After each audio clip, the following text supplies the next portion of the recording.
First ever factory outlet మన Mukunda jewellers ఫిబ్రవరి 14న సుచిత్రాలో గొప్ప ప్రారంభం. VA 2 to 12%, zero making charges పై ఫ్లాట్ 20% ఆఫ్. ఆఫర్స్ అన్ని బ్రాంచెస్ కి వర్తిస్తుంది. కథలోంచి ఒకటి నమ్మాను, అది ఇప్పటివరకు ఎక్కడ జరగలేదు. రామం లాంటి ఫాదర్ ప్రతి ఇంట్లోనూ ఉంటారు, కానీ రాఘవ లాంటి కొడుకు కోటిలో ఒకడు కూడా ఉంటాడు. మీరు ఇప్పటివరకు చూసింది ఏదైతే ఉందో అది 1% అని నేను ఫీల్ అవుతాను. కరెక్ట్గా ఒక 5 to 10 minutes లోపలే నేరేట్ చేశాను. ఇందులో ఫాదర్ క్యారెక్టర్ నుంచి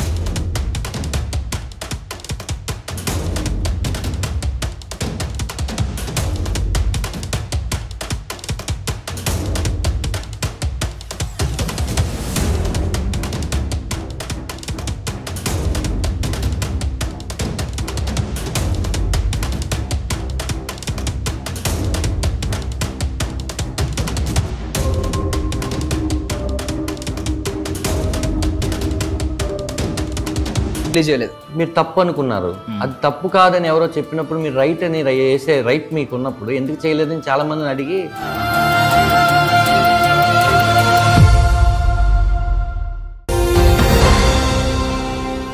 ladies and gentlemen, boys and girls and my dear నిబ్బీస్ అండ్ నిబ్బాస్, welcome to daily news Telugu.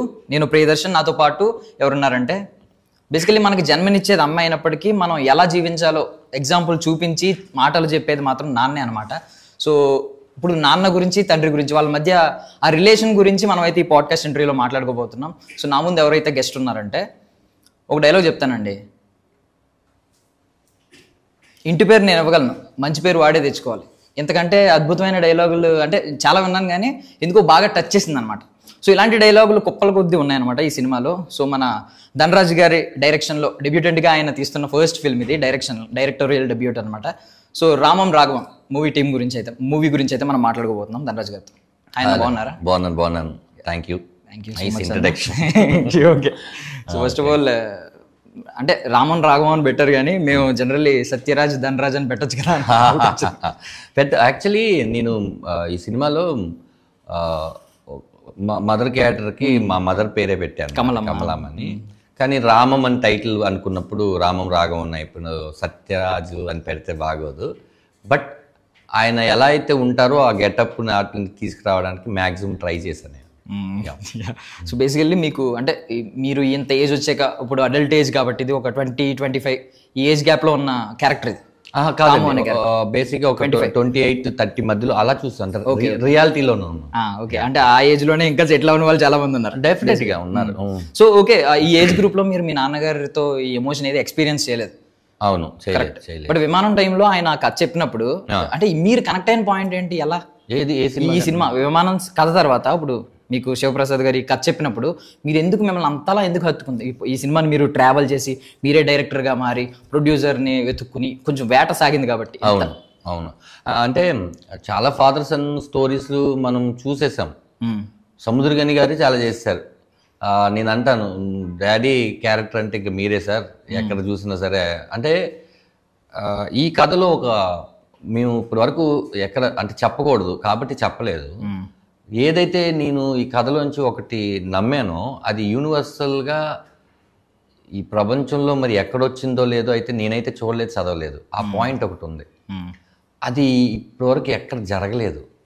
మీరు ఈ సినిమా చూసిన తర్వాత రామం లాంటి ఫాదర్ ప్రతి ఇంట్లోనూ ఉంటారు, కానీ రాఘవ లాంటి కొడుకు కోటిలో ఒకడు కూడా ఉండడు. అలాంటి ఒక క్యారెక్టరైజేషన్ వచ్చింది నాకు. రెండు ఖచ్చితంగా మనం ఏదైతే అనుకుంటామో అదే సినిమాలో జరుగుద్ది, కానీ మనం అనుకున్నప్పుడైతే జరగదు. ఆ ట్విస్ట్ అండ్ టర్న్స్తో ఒక డ్రామాని ట్రావెల్ చేయడం చాలా కష్టం. అది ఒక థ్రిల్లర్ సినిమాలకి ట్విస్టులు పెట్టచ్చు, ఒక యాక్షన్ సినిమాకి కమర్షియల్ సినిమాకి పెట్టచ్చు, కానీ ఒక డ్రామాలో అది కుదిరింది. ఆ రెండు వేరే కానీ ఈ జానర్లోకి ఆ స్క్రీన్ ప్లే ఆ ట్రీట్మెంట్ యాడ్ అవ్వడం ఈ కథలో ఉన్న ఒక కిక్ అది. మీరు రేపు 21వ తారీఖు సినిమా చూసిన తర్వాత నేను ఏం దాచానో అనే విషయం మీకు అర్థమవుతుంది. మీరు ఇప్పటి వరకు చూసింది ఏదైతే ఉందో అది 1% అని నేను ఫీల్ అవుతున్నాను. ఓకే, సో బేసికల్లీ ఇలా చూడండి, తండ్రి కొడుకు ఇలా పోస్టర్స్ మీద కొన్ని అరుదుగా ఉంటాయి బేసికల్లీ. అండ్ థింగ్ ఏంటంటే మీరు మీ కెరియర్ మొత్తంలో ఫిల్మోగ్రఫీలో గ్యాప్ వచ్చింది ఎక్కడంటే స్టార్టింగ్ జగడం వరకు కొంచెం గ్యాప్ వచ్చింది, జగడం తర్వాత మళ్ళీ పుంజుకుంది, ఎక్కడ ఇప్పుడు దాకా గ్యాప్ లేదు. మళ్ళీ దీనికోసమే కొంచెం ఎక్కువ తీసుకున్నాను. తీసుకున్నట్టున్నారు. నేను బేసిక్గా బాగమతి సినిమా తర్వాత నేను చేసిన సినిమా ఏదైనా ఉందంటే అదే సినిమా హిందీలో చేయడము.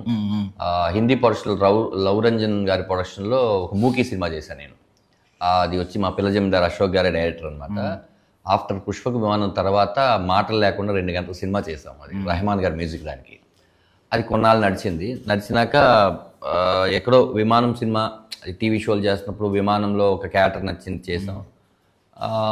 ఆ తర్వాత ఎందుకో ఈ స్క్రిప్ట్ నన్ను అడిగిందనమాట, నువ్వు ఇంకెవరికి కనపడకు, ఎందుకంటే మళ్ళీ ఆ ఫ్రెష్ ఫీల్తో రావాలి అని. 2 years ఈ స్క్రిప్ట్ కోసమే, అంటే టైం కేటాయించలేని వేరే సినిమాలకి నా వల్ల వాళ్ళు ఇబ్బంది పడకూడదు, ఈ సినిమా కూడా ఇబ్బంది పడకూడదు అని 2 ఏళ్ళు తీసుకున్న గ్యాపే అది. వచ్చినాయి అరకొర, కొన్ని వచ్చినాయి, కొన్ని మనకు నచ్చలేదు, కొన్ని మనం టైం స్పెండ్ చేయలేదు. కానీ మధ్యలో బుజ్జిలారా చేశాను నేను. అవును, బుజ్జిలారా తర్వాత ఇది నాకు ఎందుకో బాగా కిక్ అండి. అంటే బేసికల్లీ ఇప్పుడు మీ వర్త్ వెయిటింగ్ అనిపించింది నాకు. అంటే బికాజ్ ఇంత గ్యాప్ తీసుకున్నా, ఇప్పుడు సముద్రకని అండ్ ధనరాజిన్ అని చెప్పి మీ ఇద్దరు ఫొటోస్ పడడం ఫేస్, అంటే మీరు ఎర్న్ చేశారు ఇది. సముద్రకని గారిని మీరు ఇప్పుడు అంటే మీరు కథతో ట్రావెల్ అయ్యి మీరు డైరెక్ట్ చేసి మీరు ఎర్న్ చేశారు, కష్టపడి ఎర్న్ చేసిన క్యారెక్టర్ ఇది. వీళ్ళవన్నీ ఒక డైరెక్టర్ మిమ్మల్ని గుర్తించి తీసుకున్నది అయితే మీరు సంపాదించుకున్నారు చేతులారా. బట్ వర్త్ వెయిటింగ్ అన్న, వర్త్ వాచబుల్ అని, అంటే మీ లైఫ్ లో ఒక వర్త్ వాచ్ ఫిల్మ్ అవ్వాలని నేను మనస్ఫూర్తిగా కోరుకుంటున్నాను. ఓకే, సో ఆల్రెడీ ఇందాక మాట్లాడుకున్నాం కదా, ఈనియే బుచ్చుడు క్యారెక్టర్స్ ఉన్నాయని ఫాదర్ కింద, విఐపి క్యారెక్టర్, లేదంటే డాన్, కాలేజ్ రఘువరన్, అదే విమానం, అన్ని ఫాదర్, అన్ని డిఫరెంట్. తమిళ్లో అప్ప. ఓకే, అది తర్వాత మన సూపర్ డూపర్ హిట్ అయింది ఆయన సినిమా తిరుమానికం. ఇట్లా నానంటే కేర్ ఆఫ్ అడ్రస్ అయిపోయాడు ఆయన. అన్ని తెలిసి కూడా ఇప్పుడు మీ పక్కన ఇప్పుడు యాక్సెప్ట్ చేశారంటే బేసికల్లీ స్ట్రాంగ్ గా మాట్లాడుకుంటే మీకు కొంచెం మీ ఇద్దరికి కొంచెం రేపో బాగా బిల్డ్ అయి ఉంటుంది విమానం టైంలో. బట్ స్టిల్ ఆయన ఆలోచిస్తారు, ఇన్ని తండ్రి క్యారెక్టర్లు చేశాను, ఇది ఎందుకు చెయ్యాలి, మొహమాటానికి వెళ్ళిపోయి మనిషి. నన్ను కూడా ఎవరైనా అడిగితే నేను కూడా ఆలోచిస్తాను ఖచ్చితంగా. అలా ప్రతి యాక్టర్ ఆలోచిస్తారు. ఆయన నాకు తండ్రిగా చేస్తున్నారు అనే విషయాన్ని ఎప్పుడు ఆలోచించలేదు. ఇన్ కేస్ ఈ కథ విమానం సినిమా అప్పుడే రైటర్ శివప్రసాద్ గారు ఈ కథ చెప్పినప్పుడు విమానం సెట్లోనే నేను కూర్చొని ఉంటే పక్కన ఆయన కూర్చున్నారు, విమానం షూటింగే జరుగుతుంది. నెక్స్ట్ ఏంట్రా ఏం చేద్దాం అనుకుంటున్నావు ఏంటన్నాడు. శివప్రసాద్ గారిది ఇంకో కథ విన్నానన్నా, అది నా కోసం ఆయన ఇచ్చేస్తానన్నారు, ఎందుకో అది నాకు మైండ్లో తిరుగుతూనే ఉందంటే ఏంట్రా అది అని అంటున్నారు. కరెక్ట్గా ఒక 5 to 10 minutes లోపలే నేరేట్ చేశా. ఇందులో ఫాదర్ క్యారెక్టర్ నేను చేస్తే నీకు ఏమైనా ప్రాబ్లం అని ఆయన అడిగారు. నాకు అసలు నేను ఎక్స్పెక్ట్ చేయని న్యూస్, మీరు చేస్తారా అన్న. నాకు అదే ఏరా కథ అద్భుతంగా ఉంటే ఇలాంటి ఏరా చేయాలి మనం. అప్పుడు నేను ఏ ప్రొడక్షన్ హౌస్కైనా చెప్పేయచ్చా మీరు చేస్తున్నారని, ఎవరికైనా చెప్పి నేను చేస్తున్నానని మాట ఇచ్చారు ఆయన. ఆ మాట ఇచ్చిన తర్వాత నేను ప్రొడక్షన్ హౌస్కి వెళ్ళడం, దాని తర్వాత ఈ సినిమా ఇంతవరకు రావడం జరిగింది. ఆయన అడిగారు ఎక్కడ, ఆయన ఏమన్నారంటే, నేను యాక్చువల్లీ డబ్బింగ్ ఆయనతోనే చెప్పించా. చెన్నై వెళ్ళి ఒక 4 రోజులు స్పెండ్ చేశాను ఆయనతో. తమిళ్కి 1 రోజు చెప్పేస్తారు ఆయన, తెలుగుని అక్షర దోషాలు లేకుండా చెప్పించాలని నేనే వెళ్ళా. మళ్ళీ అసిస్టెంట్ డైరెక్టర్ వెళ్తే ఏం ప్రాబ్లం అని. ఆయన ఫస్ట్ హాఫ్ అయిపోయింది 2 రోజులు, 1.5 రోజులు. Second half next day morning చెప్తారా అన్నారు. ఏ టైంకి వస్తారన్నా అని అడిగాను. నువ్వు ఒక 8:45, 9 మధ్యలో రా అన్నారు. నేను ఎగ్జాక్ట్ ఒక 8:30కి వెళ్ళిపోయాను. వెళ్ళిపోతే అప్పటికే సముద్రగని గారు వచ్చి సెకండ్ హాఫ్ సినిమా చూస్తున్నారని తెలిసింది. సరే డిస్టర్బ్ చేయకూడదని నేను ఇటు డబ్బింగ్ రూమ్ కన్సోల్ రూమ్లో కూర్చొని చూస్తూ ఉన్నాను, ఏంటి ఈయన ఏమంటారు అని. ఎందుకంటే ఆయన సినిమా చూడలేదు, డబ్బింగ్ చెప్పేటప్పుడు మాత్రం ఫస్ట్ హాఫ్ చూశారు, అది తమిళ్లో. ఆయన ఏమన్నారంటే, నేను చెప్పుకుంటూ పోతాను అప్పుడే ఆ ఫీల్లో కరెక్ట్గా చెప్పగలను అన్నారని ఫస్ట్ హాఫ్ అలా చెప్పించి. తర్వాత ఆయన సెకండ్ హాఫ్ అయిపోయినాక బయటకు వచ్చారు, వచ్చి గట్టిగా కౌగిలించుకున్నారు.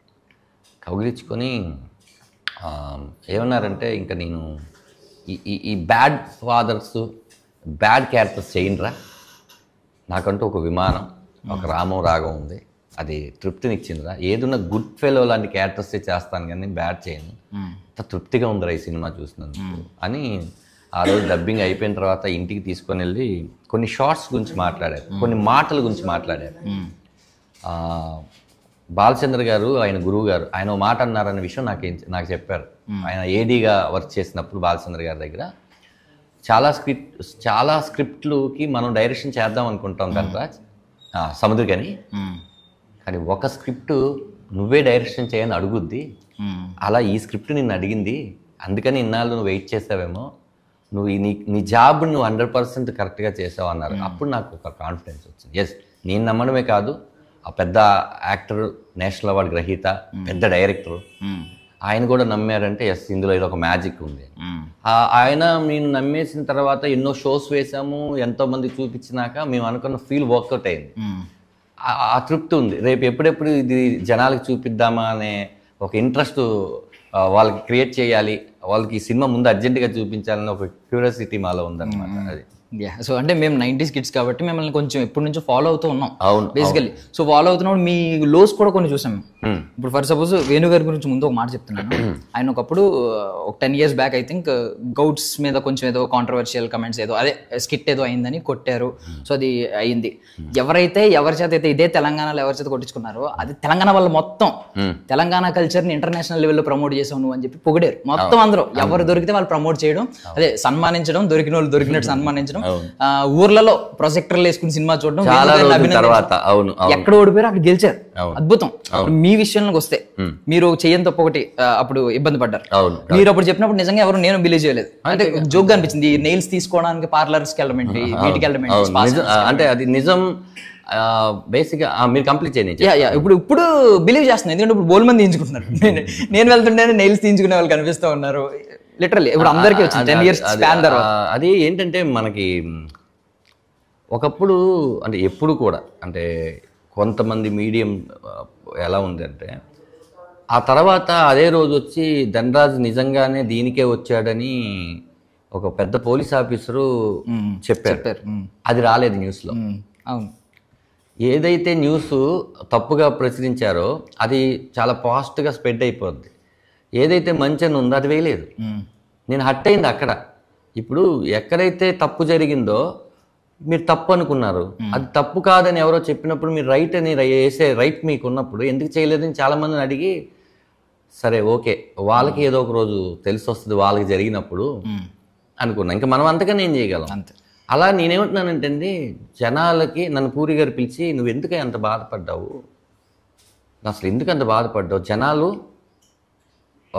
ఒక విషయం విన్న తర్వాత రెండో రోజుకి ఆ విషయం గుర్తుండట్లేదు ఇప్పుడు, ఎందుకంటే ఎవరి సమస్య వాడికి ఉంది ఇక్కడ.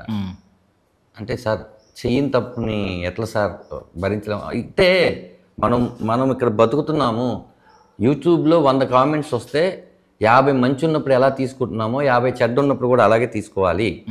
ఇక్కడ అలాంటి ప్రజలు ఉంటారు, ఇలాంటి ప్రజలు ఉంటారు, మనం అనుకున్నట్టు ఎవరు ఉంటారు, నీకే కాదు ఎవరికైనా అలా పెడతారని ఆయన ఒక ధైర్యం చెప్పారు నాకు. ఇప్పుడు సరే అవి వాట్ ఎవర్ ఇట్ ఈస్ అవన్నీ వెళ్ళిపోయినాయి. ఇప్పుడు వేణు వెరీ హ్యాపీ ఏంటంటే ఒక రూమ్ మొత్తం శాలువాలు ఉంటాయి, ఒక రూమ్ మొత్తం 100 అవార్డులు తీసుకున్న సినిమా అది. నేను చూసినప్పుడల్లా చాలా నా ఫ్రెండ్ ఎస్ ఇద్దరం కలిసి జై సినిమాతో ట్రావెల్ చేసాం, ఇద్దరం కలిసి జగడం సినిమా చేసాం, ఇద్దరం కలిసి జబర్దస్త్ చేసాం, ఇద్దరం కలిసి అదిరిన్ చేసాం, ఇద్దరం కలిసి కామెడీ స్టార్స్ చేసాం, ఏదైనా ఇద్దరం చేసేవాళ్ళం.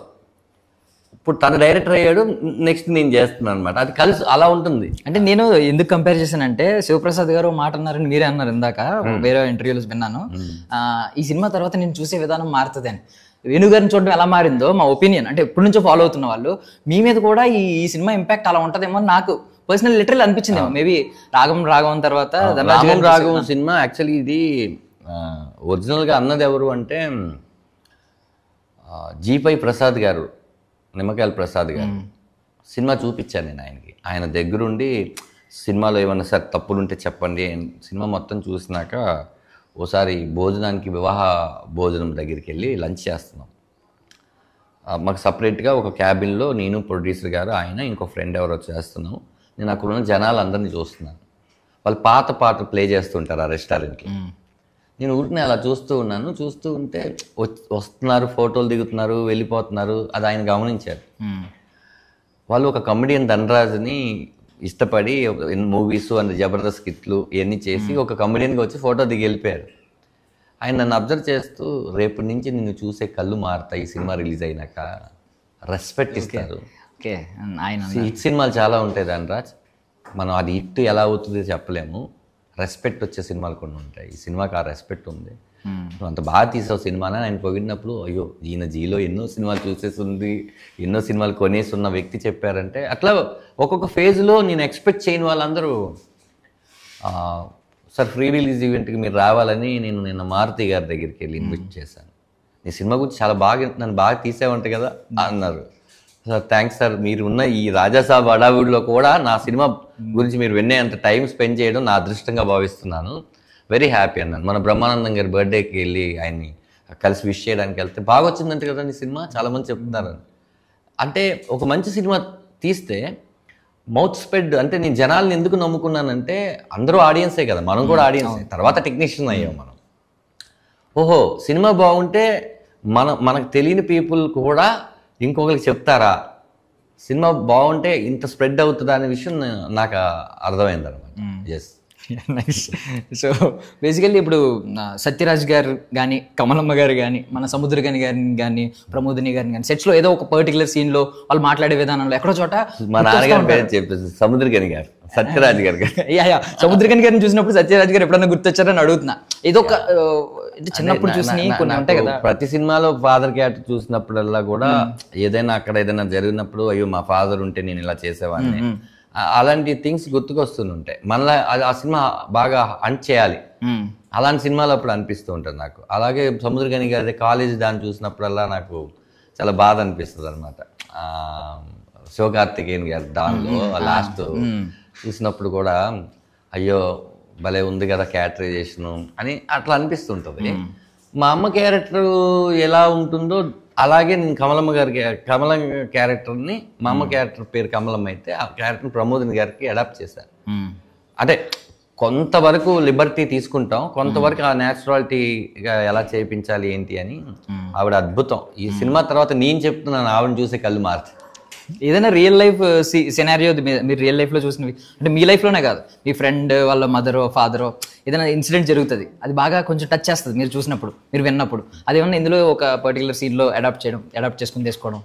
అంటే ఎక్కడో చోట మనం ఇన్స్పైర్ అయినయే పెట్టుంటాం, కానీ కథ మాత్రం ఇన్స్పిరేషన్ కాదండి. ఈ కథని ఎప్పుడైతే శివప్రసాద్ గారు నాకు చెప్పినాక ఇదేంటి ఇలా కూడా జరుగుతుందా ఫాదర్ సన్స్ మధ్య, ఇప్పటివరకు ఇలాంటి సిచ్యువేషన్ ఎక్కడ నేను చూడలేదే అని అనుకున్న తర్వాత కొంతమంది కథ చెప్పాం, ఒపీనియన్ తీసుకోవడం. వాళ్ళు పలానా చోట ఎక్కడో జరిగింది మాకు చెప్పారు, చెన్నైలో ఒక చోట జరిగింది మాకు చెప్పారు. ఇలా కూడా జరుగుతుందా అంటే అవును, ఎక్కడ జరిగింది అయితే మనం రాయలేము, ఎక్కడో ఎప్పుడో వినుంటాం, లేదా అది ఈ యూనివర్స్లో ఉంటేనే మనం రాయగలం. అవును, అది లేనిది ఏది మనం సృష్టించలేము. కొన్ని స్కైఫై ఫిల్మ్స్ కానీ, ఫ్యాంటసీ మూవీస్ కానీ ఇలాంటి కొన్ని చేయగలం, కానీ ఇలాంటి ఎమోషన్ కథ ఎక్కడో జరుగుంటుంది. కానీ రెగ్యులర్గా మీరు ఇప్పుడు వరకు అయితే ఖచ్చితంగా చూడలేదు. మీరు ఎప్పుడు ఈ సినిమాలో నాకు తెలుసులే ఇది జరుగుద్ది అనుకొని మీరు గెస్సే చేయలేరు. ప్రతి second half last 25 minutes start అయినప్పటి నుంచి మెల్లిగా సీట్ నుంచి అలా ఎడ్జ్కి వస్తారు.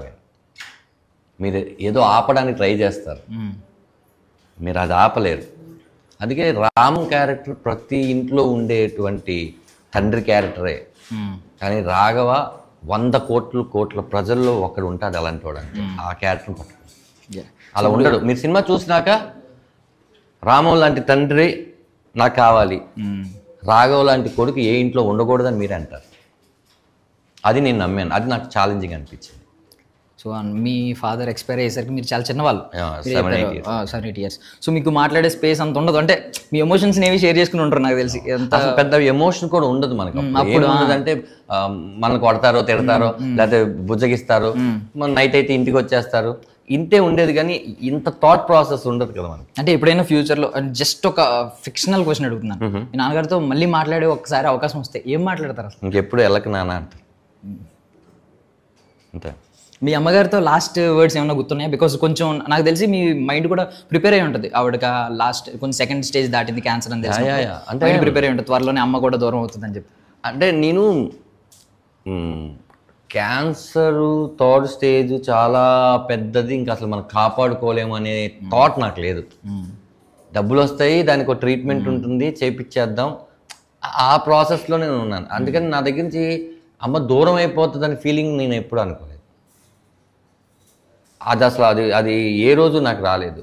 సరే ఇప్పుడు కడుపు నొప్పి వస్తుంది అనగానే ఒక ర్యాంటాక్ ఇంజెక్షన్ వేయగలం, ఒక ఆపరేషన్ చేయించే స్తోమత మన దగ్గర ఉండదు.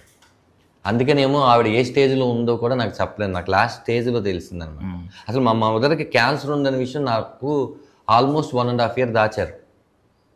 ఏంటి కడుపు నొప్పి వస్తుంది ఏంటి అనుకుంటే ఏదో కడుపు నొప్పి పలానా ట్యాబ్లెట్ ఉంటుంది అంటే ఆ ట్యాబ్లెట్ తీసుకొస్తే మీ మదర్కి ఐడియా ఉందన్న మీ దగ్గర అంటే ఇప్పుడు నేను సినిమాని తిరుగుతున్నాను.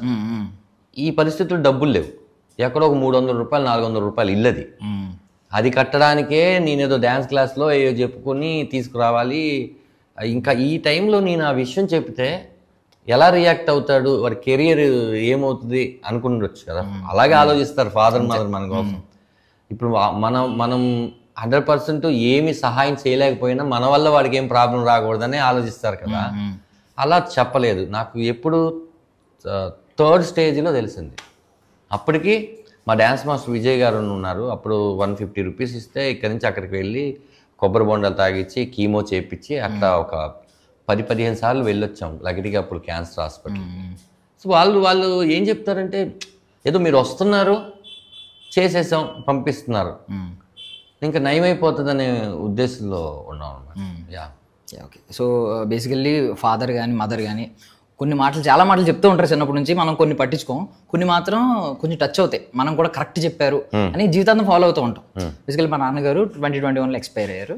సో ఆయన చెప్పిన మాటలు చాలా ఉన్నా ఒకటి మాత్రం నేను ఫాలో అవుతాను. ఏంటంటే ఏడ్చేవాడి ఇంటికి మాత్రం ఖచ్చితంగా వెళ్ళాలి, వాడికి నీ షోల్డర్ అవసరం, నవ్వేవాడు పార్టీ చేసుకునే వాడికి నువ్వు వెళ్ళకపోయినా అవసరం లేదు, నీ అవసరం లేదు, నీ ప్రెజెన్స్ అవసరమైన చోటుకి వెళ్ళని చెప్పారు. నేను ఇప్పటికీ అది ఫాలో అవుతాను. ఎవరైనా ఏదన్నా సాడ్గా ఉన్నప్పుడు కొంచెం వాళ్ళ బాధలో ఉన్నప్పుడు నేను ఖచ్చితంగా ఎలా ఉన్నా వెళ్తాను ఇలాంటప్పుడు. అలా మీకు కూడా ఏదన్నా మా నాన్నగారు నాకు అంటే హెవీ లోడ్ లారీలు వేసుకొని వెళ్తే ఒక 1 week తర్వాత వచ్చేవాళ్ళు అనమాట. చెన్నై ఇట్లా లారీ డ్రైవర్స్ అలా ఉండేవి. నాకు మా నాన్నగారితో ఉన్నటువంటి నాకు బాగా గుర్తయింది ఏంటంటే నన్ను ధనమ్మ అని పిలిచావు. ధనమ్మ నువ్వు ఖర్చులు మాత్రం ఎప్పుడు తగ్గించకూడదు నాన్న, ఖర్చులు బాగా ఖర్చు పెట్టుకోవాలి కానీ సంపాదన పెంచుకోవాలి నాన్న అన్నాడు. అదే నువ్వు సంపాదించి తర్వాత ఖర్చు పెట్టుకో అంటే నాకు గుర్తుండేది కాదు. ఇది దీన్నే రివర్స్లో అప్లై చేశాడు ఆయన. బాగా ఖర్చు పెట్టాలి నాన్న, మనం అసలు నువ్వేమనుకుంటే అది కొనేసుకోవాలి కానీ మనం సంపాదన పెంచుకోవాలి అని పదే పదే చెప్పేవాడు గుండెల మీద పడుకునేటప్పుడు. అది మా మదరు జోక్లో అంటే బేసిక్గా మా సైడు మా అమ్మని ఏంటే అని పిలుస్తుంది బేసిక్గా. ఏంటే ఏం కావాలే పోయ్ అంటుంటాం ప్రేమతో. ఇలా ఒకసారి ఎప్పుడు బట్టలు ఉతుకుతున్నప్పుడు మా అమ్మ రెగ్యులర్గా చెప్పేది ఏంటంటే ఇప్పుడు తెలీదురా నేను పోతే ఏదో రోజు నీకు తెలుస్తుంది అంటే ఇలా ఇలా అని. ఆ డైలాగు కంటిన్యూగా అనేసరికి అది కామెడీ డైలాగులా కంటెంట్గా మారింది. ఆ తర్వాత నేను ఎన్నిసార్లు గుర్తు చేసుకున్నాను అది కదా రియల్. ఆ ఒక్క క్షణం ఆ రోజు ఇది నిజమైతే ఏంటి అని ఆలోచించుంటే నేను ఇంకొంచెం ఏమైనా చేసేవాడిని కదా అని. ఇప్పుడుకి నాకు చాలామంది అన్ని సరే ఈ ప్రపంచం మొత్తంలో డబ్బు అనేది RBI ఇంతే ముద్రిస్తుంది, అది ఎవరి దగ్గర ఎక్కువసేపు ఉంటే ఆడు కోటీశ్వరులా ఫీల్ అవుతుంటాం అంతే. ఇలా తిరుగుతూనే ఉంటుంది, రొటేషన్ అవ్వాలి డబ్బులు. ఈ డబ్బుల గురించో లేకపోతే వీటి గురించో కాదు కానీ నువ్వు హ్యాపీగా ఎప్పటికీ ఉండలేవు, ఎన్ని కోట్లు ఇచ్చినా కూడా ఉండలేవు అనే విషయం ఏదైనా ఉందని నువ్వు అడిగితే నేను చూస్తూ ఉంటాను అనమాట. వాళ్ళ పేరెంట్స్ని తీసుకొని కారులో అలా తిప్పుతూ ఉంటారు కొంతమంది. అరే నాకు ఒక కారు ఉంది కానీ పేరెంట్స్ లేరే చెప్పడానికి. ఎయిర్పోర్ట్లో ఎప్పుడైనా నేను గోయింగ్ టు US షోస్ కానీ దుబాయ్ కానీ షూట్కి అవుట్డోర్ వెళ్తున్నప్పుడు వాళ్ళ పేరెంట్స్తో వాళ్ళ మనవల్ని ఎత్తుకొని పిల్లల్ని ఎత్తుకొని వాళ్ళ ఎయిర్పోర్ట్లో అరే నేను కూడా మా మదరో ఫాదరో ఉండింటే ఇలా ఫ్లైట్లో తిప్పేవాడిని. ఏమీ లేనప్పుడు ఉన్నారు, ఏదో వచ్చినప్పుడు లేరు ఏంటి. అందుకని నేను మా 2 అబ్బాయిలని నేను మా అమ్మ నాన్నలాగే చూసుకుంటాను. చెప్పారు ఖచ్చితంగా. మా చిన్నోడిని అయితే అసలు అమ్మ అంటే చిన్నోడు అమ్మ పెద్దోడు నాన్న ఆ టైపా? నాకు పెద్దోడు నాన్న చిన్నోడు ముందు చనిపోయారు కాబట్టి చిన్నోడు అమ్మ. సో ఇప్పుడు మా నాన్నని చూసే విధానం ఒకటి ఉంటుంది, అమ్మని చూసే విధానం ఒకటి ఉంటుంది మనం. సో ఇప్పుడు మీ అబ్బాయిలు చూసుకున్నా కూడా ఒక డికేడ్ గ్యాప్ ఉంది ఇద్దరికి, 10 ఏళ్ళు ఉంది. సో ఇద్దరిని ఎలా చూస్తారు, వాళ్ళ అప్రోచ్, మీ ఇద్దరి మధ్య బాండింగ్స్ ఎలా ఉంటుంది, మీ పెద్ద అబ్బాయికి మీ చిన్న అబ్బాయికి మీతో? యాక్చువల్లీ ఏంటంటే పెద్ద అబ్బాయి ఇప్పుడు ఇంటర్ ఫస్ట్ ఇయర్, చిన్నోడితోనే ఎక్కువ ఉంటుంది. ఎందుకంటే ఇంకా వాడు మన చిన్నపిల్లలాగే కనిపిస్తుంటారు కదా. అంటే ఇంకా గారవం పడడం కానీ మన చెప్పిన మాట వినకపోవడం కానీ, అంటే నేను ఇవన్నీ చేసేసి ఉంటాను చిన్నప్పుడు, అందుకే మా అమ్మ మళ్ళీ ఇలా ఎన్ని చేస్తాం నా దగ్గర. అంటే మనకి తక్కువ చెయ్యెత్తేటప్పుడు కూడా ఆగిపోతాం అనమాట. రే వదిలే అని వాడికి అర్థమైపోయింది. నువ్వు మా అమ్మరా అంటుంటాం కదా, అయితే నువ్వు నన్ను కొట్టలేవు అంటుంటాడు. మీ వాడు ఆల్రెడీ మీ రెస్పాన్సిబిలిటీస్ సగం ఆలోచిస్తూ ఉంటుంటాడు. మేబీ అర్థమవుతుంది. మీ పెద్దోడు కొంచెం ఆలోచిస్తుంటాడు. అంటే వైబికాస్ ఇప్పుడు మా మిసెస్ ఉంది, ఈవెంట్ ఆర్గనైజర్. తను పెళ్లి గిల్లు ఉన్నప్పుడు ఒక 3-4 days పాపం ఎర్లీ మార్నింగ్ వెళ్ళిపోతుంది. ఇప్పుడు ట్యూషన్కి వెళ్ళి మా వాడు వస్తే వీళ్ళు కాలేజ్కి వెళ్ళేసి నేను వచ్చే వరకు వాడు ఎక్కడికి వెళ్ళకుండా చూసుకొని, నేను ఇప్పుడు 7:30-8కి వెళ్ళానంటే అప్పుడు బ్యాడ్మింటన్కి వెళ్ళి వాడు కొంచెం ఆ రెస్పాన్సిబిలిటీ ఫీల్ అవుతాడు. శిరీష్ గారు కదండి మా ఆవిడ శిరీష్ గారు. సో బేసికల్లీ మీరు ఇప్పుడు ఇది చెప్తున్నారు, ఈ సినిమా స్టార్ట్ అయిన తర్వాత, సినిమా ఎండ్ అయిన తర్వాత మధ్యలో గ్యాప్, వీటి వల్ల కొంచెం మీ వైఫ్ ని ప్రౌడ్ గా చూపిస్తున్నారు ఈ ఫైనాన్షియల్ సెగ్మెంట్ లో. బట్ నేను విన్నది ఒకటి ఏంటంటే, మీకు పెళ్లికి ముందే ఆవిడ తీసి ఒంటి మీద తీసి ఇచ్చారని గోల్డ్, అది which is a great thing. అంటే ఇప్పుడు వీడు రిలేషన్ లో మనల్ని ఖర్చు పెట్టగలడా లేదా అని ఆలోచించి రిలేషన్ లోకి వెళ్తున్నారు అమ్మాయిలు. అలాంటిది పెళ్లికి ముందే ఒంటి మీద ఉన్న బంగారం తీసుకోవడం అంటే ఒక మిడిల్ క్లాస్ అమ్మాయి చాలా గ్రేట్ థింగ్ అసలు. అండి, అంటే నేను అది ఎక్స్పెక్ట్ కూడా చేయలేదు. ఎందుకంటే నాకు తనకి దాని ముందు ఒక్కరోజు పరిచయం అంతే. మేము పెళ్లి చేసుకున్న తర్వాత ప్రేమించుకుంటున్నాం కానీ మాకు ప్రేమ అనేది లేదు. మీరు మీ నాన్నగారు అన్నారు కదా, ఖచ్చితంగా ఏడ్చేవాడికి మన షోల్డర్ ఇవ్వాలి అని. తను అలా నా షోల్డర్ ఇచ్చింది ఆ రోజు. ఆ షోల్డర్ లైఫ్ టైం కావాలని కోరుకున్నాను నేను. తను ఓకే అందనమాట. ఆ పెళ్లి చేసుకున్న తర్వాత అడిగాను, మీకు పేరెంట్స్ ఉంటారు కదా, వాళ్ళు ఎక్కడ ఉంటారని. అంతవరకు పేరెంట్స్ ఉంటారు, వాళ్ళని ఒప్పించాలి ముందు అసలు ఏం లేదు. పెళ్ళి అయిపోయినాక అడిగాను నేను. అప్పుడు చెప్పింది, మాది ఒక పెద్ద ఫ్యామిలీ, నాకేమన్నా పెళ్లి కావాల్సిన వాళ్ళు 2 ఉన్నారు. ఇదంతా మనకంటే చాలా పెద్దగా ఉంది హిస్టరీ. ఇప్పుడు ఇంతమందిని ఒప్పించాలంటే వాళ్ళు ఒప్పుకోలేదు. ఎప్పుడైతే మా బాబు పుట్టాడో సుక్కు, ఆ తర్వాత వాళ్ళ మదర్ రావడం అంతా, ఇప్పుడు వాళ్ళే నాకు పెద్ద ఫ్యామిలీ. నాకు మళ్ళీ మా అమ్మ వెళ్ళిపోతూ మా అమ్మని అప్పచెప్పి వెళ్ళింది అనుకుంటుంటాను మా సిరిని చూసినప్పుడు. ఈ ప్రపంచం మొత్తంలో నా భార్య అయినా కూడా నేను ఎక్కువ హ్యాపీగా ఫీల్ అవ్వడానికి కారణం నా 2 కొడుకులు. ఎందుకంటే ఈ ప్రపంచంలో నాకు రక్త సంబంధం అనేది లేదు. ఆ రక్త సంబంధం మళ్ళీ ఆ 2 బిడ్డల్ని, నా బ్లడ్తో ఎవరైనా ఉన్నారా అంటే ఈ ప్రపంచంలో ఇప్పుడు నాకు 2 కొడుకులు ఉన్నారు. అది మా సిరి ఇచ్చింది. ఇంతకన్నా నాకు గిఫ్టే ఉంటుంది లైఫ్లో. నన్ను బాగా అర్థం చేసుకుంటుంది.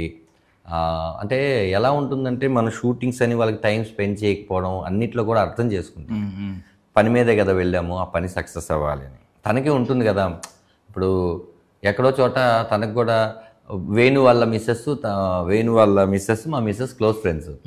ఒక బలగం సినిమా హిట్ అయినప్పుడు వాళ్ళ మిస్సెస్ పేరు లత. హిట్ అయినప్పుడు వాళ్ళ ఆవిడ ఎలా అమ్మో మా ఆయన చూడు ఎన్ని సన్మానాలు చేస్తాను, అది తన కూడా కోరుకుంటుంది కదా. నేను అందుకే అనమాట, ఇది ఖచ్చితంగా కొడతా నేను. ఎందుకంటే నేను దీనివల్ల నేను ఒక్కనే కాదు, నాకు ఒక ఫ్యామిలీ ఉంది, నా ఫ్రెండ్స్ ఉన్నారు, వీళ్ళందరూ కూడా గర్వంగా ఫీల్ అవ్వాలి సినిమా చూసి అని చాలా ఒళ్ళు జాగ్రత్తగా పెట్టుకొని చేసిన cinema. So actually Valentine's day రోజు ఫాదర్ ప్రేమను చూపిస్తాం అన్నారు ముందు. మరి ఎందుకన్నా ఒక 1 week ఎందుకు కొంచెం గ్యాప్ టైం తీసుకుంటా? రామం ప్రేమ కోసం రాఘవ ఒక 1 week ముందే వస్తున్నాడు. ఏం లేదు, యాక్చువల్లీ మనం ఫస్ట్ 14 అనుకున్న తర్వాత డిస్ట్రిబ్యూటర్స్ ఎవరైతే మా దీప ఆర్ట్స్ ఉన్నారో వాళ్ళు, మనం సరే ఎంత కాదన్నా మనది చిన్న సినిమా, ఆ రోజు పెద్ద సినిమాలు 2-3 ఉంటాయి, మనది 4వ 5వ సినిమా అవుతుంది. ఇంత మంచి కంటెంట్ ఇన్ని రోజులు వెయిట్ చేసినప్పుడు ఇంకొక వారం వెయిట్ చేయలేరా అంటే, 2 వారాలు వెయిట్ చేయలేరా అన్నారు. అంటే మేము 28th అనుకున్నాం సినిమా. 28th అనుకున్న మాకు మళ్ళీ వాళ్ళే పిలిచి సినిమా చూసి, లేదు 21 వేద్దాం, ఎందుకంటే శని ఆదివారాలు హాలిడే వస్తుంది, శివరాత్రికి కూడా 2 హాలిడేస్ వస్తున్నాయి, 26, 27. ఒక చిన్న సినిమాకి 4 హాలిడేస్ వస్తే బెటర్ అవుతుంది కదా అంటే, నిజమే కదా అని చెప్పేసి 21కి వస్తున్నాం. ఓకే, అంటే మనకి తమిళ్లో కూడా సేమ్ డేట్ దొరకాలి, ఆ సేమ్ డేట్ దొరికింది 21కి. సో మీ లైఫ్లో ఒక 2 సినిమాల గురించి నేను ప్రస్తావిస్తున్నాను అన్న. చాలా సినిమాలు ఉన్నాయి, అన్నీ తీసుకోకుండా. ఒకటి పిలవని పేరంటం, అంటే ఆ పేరుకి తగ్గట్టు అది ఎందుకో మరి పిలవని పేరంటం అంటూ ఉంటాం, అది కూడా ఎందుకో నేను ధనలక్ష్మి పిలవని పేరంటం అన్నాను, ఎవరు పిలవలేదు. సో 2 సినిమాలు అంటే ఇది సక్సెస్ అయి ఉన్నా ఆ టైంలో ఆ పరిస్థితులు, ఆ థియేటర్లో ఆ టైంలో ఒక పెద్ద సినిమా మేజర్ ఎఫెక్ట్ పడడం, ఇలాంటివన్నీ జరిగినాయి. ధనలక్ష్మికి పిలవని పేరంటం ఎందుకు అసలు ఆ టైంలో? అంటే మంచులక్ష్మి గారికి ఆపోజిట్ లో ఆ టైంలో అది యాక్చువల్లీ ఏంటంటే, అది కూడా మంచులక్ష్మి గారు నేను పేరు కాదండి సినిమాలో. ఓకే, అది ఒక గోస్ట్ కథ. ఓకే. అది గోస్ట్ కథలో ఒక కుర్రోడు ఆ ఇంట్లోకి వెళ్ళి ఆ పిల్లవని పేరంటానికి వెళ్ళి ఎలా ఇరుక్కుపోయాడు అనేది ఒక లైన్ అది. దానికి ఫుల్ ఎంటర్టైనర్ సినిమా అది.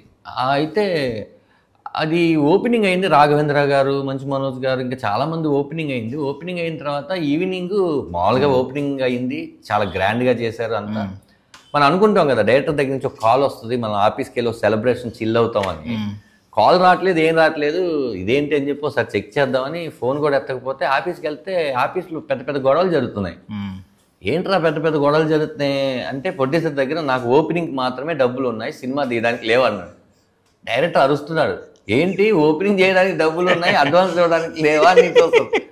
అయితే అతను అనుకున్నాడు ఏంటంటే, లక్ష్మీ మంచి గారు, ఇట్లా రాఘవేంద్ర గారు, ధనరాజు వీళ్ళందరూ చేస్తున్నాం కదా, ఈవినింగ్ కల్లా డిస్ట్రిబ్యూటర్స్ వచ్చేస్తారు, ఆ అడ్వాన్సులు తీసుకొని సినిమా చేద్దాం అనుకున్నాడంట. అది ఇంకా లక్ష్మీ మంచి గారికి తెలిసి ఇంకా ఈ సినిమా జరగదులే అని ఆవిడ అనేసారు. ఆ తర్వాత నేను కూడా చిన్న డిసప్పాయింట్ అయ్యాను. కాకపోతే ఏం కాన్ఫిడెన్స్ అన్న అలాంటి ఒక 10% ఉన్నా చాలా లైఫ్లో అలాంటి కాన్ఫిడెన్స్. అంటే అప్పట్లో నిజంగానే అలాగే ఉండేవాళ్ళు, డిస్ట్రిబ్యూటర్స్ ముందే అడ్వాన్స్లు ఇవ్వడాలు. ఇప్పటిలాగా కాదు కదా, నేను మాట్లాడేది 10 years. అవును, అప్పట్లో అలా ఉండేది. ఇప్పుడు జబర్దస్త్ గురించి ఒక మాట్లాడుకుంటే, ఇప్పుడు వచ్చిన వాళ్ళందరూ ఆల్మోస్ట్ బంగారు బాటలో నడుస్తున్నారు. మీరు ఆ టైంలో మట్టి రోడ్లో నడిచిన వాళ్ళు మీరు అందరూ. చాలా అంటే ఏమి ఎక్స్పెక్టేషన్స్ లేకుండా ఎంత సక్సెస్ అవుతుందని ఎవరు ఊహించలేదు. మీరు మీ టీంలో ఎవరు అంటే మీతో పాటు మీ కో కమెడియన్స్ లైక్ వేణు గారు ఇలాంటి వాళ్ళందరూ, ఇప్పుడు వచ్చిన వాళ్ళందరూ బంగారు బాటలో డైరెక్ట్ దిగుతున్నారు, సక్సెస్ అవుతున్నారు. సో ఎప్పుడైనా మళ్ళీ అటువైపు ఒక అడిగేద్దామని ఎప్పుడైనా అనిపిస్తుందా ఫ్యూచర్లో కావచ్చు? అంటే నేను జబర్దస్త్ మాత్రమే బయటకు వచ్చేసాను కానీ నేను టీవీ షోలు చేయకుండా లేను. కామెడీ స్టార్స్ చేశాను, అదిరింది చేశాను. నేను ఎక్కడైనా ఇప్పుడు స్క్రీన్ చిన్నదో పెద్దదో అనే తేడా ఉంటుంది కానీ నా పర్ఫార్మెన్స్లో తేడా ఉండదు కదా.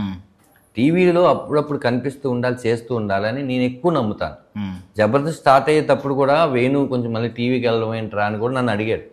లేదురా మన పర్ఫార్మెన్స్లో ఏం తేడా రాదు కదా, మనం ఎక్కడైనా ఒకటేలాగా యాక్ట్ చేస్తాం కదా అని చెప్పి నేను ఒప్పించాను కూడా. ఎందుకంటే టీవీలో ఇప్పుడు సినిమా ఒక ఊర్లో ఉన్న థియేటర్కి వెళ్తుంది, కానీ టీవీ వాళ్ళ బెడ్రూమ్లోకి వెళ్తుంది. అందుకే ధనరాజ్ అనే పేరు థియేటర్లో ఉన్న వాళ్ళందరూ తెలుసు, కానీ ధనరాజ్ చిన్నపిల్లలు కూడా తెలియడానికి జబర్దస్త్ కానీ మిగతా కానీ అయి కదా కారణం. కాబట్టి నేను ఎప్పటికీ రెడీ అండి. ఇప్పుడు ఇది చేశాను డైరెక్షను, నెక్స్ట్ సినిమాలో కమెడియన్ క్యారెక్టర్ మంచిగా వస్తుంది చేస్తాను. ఆ తర్వాత ఏదో మంచి కథ అనిపించింది, ఒక ప్రొడ్యూసర్ పెట్టి డైరెక్షన్ చేస్తాను. నేను ఇది చేస్తాను, అది చేయను, దీనికే స్టిక్ అని ఉంటాను కాదండి. నేను నిజంగానే ఒక అదేమంటారు పాత్రని ఎందుకంటారంటే, ఆ పాత్రలో మనం వాటర్ పోస్తే ఆ పాత్రలోకి తీసేసుకోవాలన్నమాట. అందుకని ఒక క్యారెక్టర్ని పాత్ర అంటారు. అలా నేను అన్నీ చేయడానికే రెడీగా ఉన్నాను అన్నమాట. ఎస్, అది ఖచ్చితంగా ఈ సినిమా తర్వాత చూద్దాం మళ్ళీ ప్రయారిటీ ఇస్తారు అని చూద్దాం. రిజల్ట్ పెట్టి కూడా కొంచెం ఆధారపడి ఉంటుంది. ఆఫ్ కోర్స్ అందరికీ తెలుసు. అంటే ఆ శుక్రవారం బట్టి వచ్చే శుక్రవారం ఏం చేయాలో ఆలోచిస్తాం. సో బేసికల్లీ ఇది ఏమి ఊరికే చేసే సినిమాలు కదా. అంటే ఇప్పుడు ఫస్ట్ అంతా ఎంటర్టైన్ చేసి లాస్ట్లో మెసేజ్ ఇస్తే కనెక్ట్ అయ్యే ఆడియన్స్ కాదు, అందరికీ తెలుసు. ఒకవైపు ఎంటర్టైన్మెంట్ వాల్యూ, ఎమోషనల్ డెప్త్ రెండు బ్యాలెన్స్ చేయాలి. అండ్ మోస్ట్లీ మీరు యాక్షన్కి కట్కి మధ్యలో చూసుకుంటే, యాక్షన్ చెప్పిన వెంటనే మళ్ళీ ఎమోషనల్ అయిపోవాలి. చాలా కొన్ని డీప్ సీన్స్ ఉంటాయి, బాగా heart felt scenes, emotional scenes, వాటికి చాలా ముందు నుంచి పరకాయ ప్రవేశం చేసి మెథడ్ యాక్టింగ్ అంటారు కదా, అలా క్యారీ చేసుకుంటూ రావాలి. మీరు హెవీ వెయిట్ ని, హెవీ హార్ట్ ని క్యారీ చేసుకుంటూ వస్తారు. సడన్ గా మరి డైరెక్టర్ అవుతారు, మళ్ళీ అక్కడ యాక్షన్ అని చెప్పి మళ్ళీ తీసుకుని ఎమోషనల్ అవ్వాలి. ఏదైనా ఒక పర్టికులర్ సీన్ లో కొంచెం టఫ్ అనిపించింది అన్న, ఇది ఒక్కటే. కట్ చెప్పడం ఈజీయే, యాక్షన్ చెప్పడం కష్టం కదా. యాక్షన్ చెప్పి ఎమోషనల్ అవ్వడం అంటే బేసిక్ ఏంటంటే అండి, యాక్షన్ మా కోడేటరో లేకపోతే అసోసియేటో వాళ్ళకి చెప్తాము. కొన్నిసార్లు ఏమిటంటే ఆ షెడ్యూల్ ప్రాబ్లమ్ ఏదో జరిగినప్పుడు కోడేటర్ అటు వెళ్ళిపోతాడు, అసోసియేట్ నెక్స్ట్ సెట్ దగ్గరికి వెళ్ళాలి. ఇదంతా నేను ఎలాంటి పెట్టుకున్నానంటే, ఇప్పుడు సముద్రకని గారు అక్కడ ఉన్నారు, సజెషన్లో ఉన్నారు, నేను ఇక్కడ ఉన్నాను, అది క్లోజ్ షాట్. నేను రెడీ, సైలెన్స్ చెప్పిన తర్వాత రోల్ కెమెరా అని చెప్పినాక, యాక్షన్ చెప్పినాక ఒక 2 seconds ఆ ట్రాలీ రావాలి. ఇదంతా సింక్ చేయాలి కదా నేను. అందుకని నేను ఏమనేవాడిని అంటే, దీన్ని ఫాలో అవ్వనేవాడిని. రెడీ, రోల్ కెమెరా, యాక్షన్ తర్వాత నేను మూడ్లోకి వెళ్ళి ఇట్లా అంటే ట్రాలీ రావాలి, ఇట్లా అంటే ఆగాలి, ఇట్లా ఒక సైన్స్ పెట్టుకొని చేశాను. నాకు ఆ క్యారెక్టర్లోనే ఉండిపోవడానికి కారణం ఏంటి, ఎలా ఆన్ అండ్ ఆఫ్ అవ్వకుండా ఉండడం అంటే, కథ విన్నప్పటి నుంచి నేను ఆ క్యారెక్టర్లోనే ఉన్నాను. స్టిల్ రైట్ నౌ, ఈ సినిమా రిలీజ్ అయ్యే వరకు నేను అదే క్యారెక్టర్లో ఉంటాను. ఎందుకంటే అది నన్ను ఎంతగా ఇది చేసిందంటే, చాలా డిస్టర్బ్ చేసింది ఆ క్యారెక్టర్. మళ్ళీ రావండి, చాలా అరుదు. ఇలాంటి క్యారెక్టర్లు రాసుకోవడం కానీ ఇలాంటి క్యారెక్టర్ ప్లే చేయడం కానీ అరుదుగా వస్తాయి. మళ్ళీ ఇలాగే నేను రెండో సినిమా చేశానంటే మొనాటి వచ్చేసి. అవును, ఇది వేరండి, రాఘవ్ గారు వేరు. మీరు ఇలాంటి రాఘవ్ని మీరు చూసుంటారు. ఫైనల్లో ఒక మాట చెప్తున్నానన్న, అంటే ఇప్పుడు అంబానీ లాంటి ఫాదర్స్ కొడుకులకి 1000 కోట్లు 100 కోట్లు ఆస్తి ఇవ్వచ్చు. మిడిల్ క్లాస్ ఫాదర్స్ వాటికి తీసిపోని విలువలు ఇస్తారు. సేమ్ ఇక్కడ నాకు ఈ కట్అవుట్స్ చూసిన తర్వాత RRR లో చరణ్ ఎన్టీఆర్ సేమ్ ఫీచర్స్ కనిపిస్తున్నాయి. అంటే ఇది ఆ బడ్జెట్ కాకపోయినా ఇది ఒక వాల్యుబుల్ సినిమా అవ్వాలని నేను బట్ మనస్ఫూర్తిగా కోరుకుంటున్నాను. అంత వాల్యుబుల్ కంటెంట్, ఒక కమర్షియల్ సినిమా ఏ రేంజ్ వాల్యూ ఇచ్చిందో ఆడియన్స్ కి ఎంటర్టైన్మెంట్ లో, ఇది ఎమోషనల్ గా ఆ రేంజ్ వాల్యూ ఇవ్వాలని నేను మనస్ఫూర్తిగా కోరుకుంటున్నాను. అందుకనే మనం రాగం కొన్ని దాంట్లో ఎలా డిజైన్ బట్టి మారుతుంది, కానీ మెయిన్ నేను డిజైన్ చేసింది రెడ్ కలరే. ఎందుకు చేస్తానంటే రెడ్ అంటే వాళ్ళిద్దరు బ్లడ్ రిలేషన్ అని చెప్దామని చెప్పి ఆ రామంకి రాగంకి వాళ్ళిద్దరికి ఒకటే తండ్రి రక్తం పంచుకున్నారని అది పెట్టాను. దట్ షాడో, ఆ షాడో కూడా చాలా బాగుంది. ఇదే షాడో చాలా బాగుంది. అంటే తండ్రి షాడోనే కొడుకు కదా, అవును, ఆ తండ్రి సైనే కొడుకు ప్రతిది. అందుకే సంతకం లాగా ఉంటుంది. నాన్న సంతకమే కదా మనం, అందుకే ఇక్కడ ఒక సంతకం లాగా ఉంటుంది. సూపర్, అసలు లోగో డిజైన్ అద్భుతంగా ఉంది. అవును, శ్యామ్ అని చెప్పి తన ఐడియాని షేర్ చేయగానే ఒక ఐడియా అనుకొని చేసాం. రెండోది ఏంటంటే ఈ పోస్టర్ రిలీజ్ చేసిన తర్వాత మేము అక్కడ మన శ్రీరాముల వారి గుడి పునర్నిర్మాణం జరిగిన రోజు అయోధ్యలో, అదే రోజు ఈ టైటిల్ రాముల వారి టైటిల్ కదా అని రిలీజ్ చేసాం. ఈ లుక్కి చాలామంది అంటే ఫాదర్ సన్గా చేయడం వేరు, అసలు రియల్ ఫాదర్ రియల్ సన్ లాంటి పోలికలతో ఉండడం వేరు కదా. అవును, మీరిద్దరు నిజంగా పోలికలు ఉన్నాయి. సీరియస్లీ ఇలాగ అర్థం అనుకున్నాను. తమిళ వాళ్ళు అంటే మాకు కొంచెం ఎక్కువ కనెక్ట్ కాబట్టి మీరు ఓకే, తమిళ వాళ్ళకి ఎక్కువ కనెక్ట్ అయ్యి ఉండరు కదా, సో వాళ్ళు కొంచెం బిలీవ్ చేసే ఛాన్స్ ఉంది. గారు అబ్బాయినే పెట్టిందని. Yeah thank you. Feb 21 cinema release అవుతుంది. డెఫినెట్ గా మీ ప్రేక్షకులు మీరు అందరూ చూడండి. ఈరోజు మనం మాట్లాడుకునే ఇంటర్వ్యూ ఆ రోజు రిలీజ్ అయ్యే సినిమాకి వర్త్ అని నేను అనుకుంటున్నాను. థ్యాంక్ యూ అన్న, thank you so much. I wish you all success. Thank you brother, thank you so much. That's all for now. This is Darshan signing off.